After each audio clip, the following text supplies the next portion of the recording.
سائنسدانوں نے کہا ہے اگر باقاعدہ ورزش کی جائے اور وزن کم کیا جائے تو اس سے جگر کی بظاہر عام لیکن خطرناک بیماری نان الکوہلک فیٹی لیور بیماری میں کمی کی جا سکتی ہے۔ مطلب یہ کہ ورزش جگر کے لیے بہت ہی مفید ثابت ہوتی ہے اور دنیا میں 1/4 سے زائد آبادی non alcoholic fatty liver disease کی شکار ہے، لیکن یہ کیفیت آگے چل کر جگر کی مزید بیماریوں کی وجہ بن سکتی ہے، یہاں تک کہ جگر فیل بھی ہو سکتا ہے اور اس طرح ورزش اس کیفیت کو ختم کرنے میں اہم کردار ادا کر سکتی ہے۔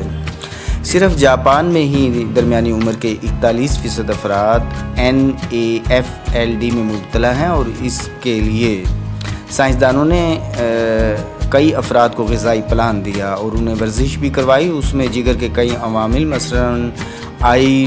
ڈائپوز ٹیشو میں کمی، پٹھوں کی قوت، جلن اور آکسیڈیٹو اسٹریس اور خاص جینز کی سرگرمی کو نوٹ کیا۔ انکشاف ہوا کہ ورزش سے ایک جانب تو پٹھے مضبوط ہوئے اور بڑی حد تک بدن کی چربی میں کمی واقع ہو رہی، اسی طرح جگر اسٹیٹوسس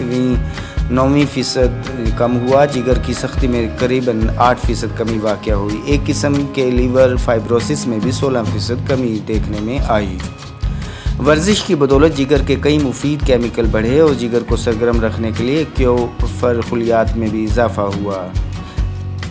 سائنسدان کہتے ہیں کہ ورزش کے جگر پر فوائد بالکل واضح ہیں اور NAFLD کی کیفیت میں فائبروسس اور لیور اسٹیٹوسس کو روکتی ہے، لیکن ماہرین کا مشورہ ہے کہ بہتر فوائد کے لیے ضروری ہے کہ سخت یا درمیانے شدت کی ورزش کی جائے، جس کے فوائد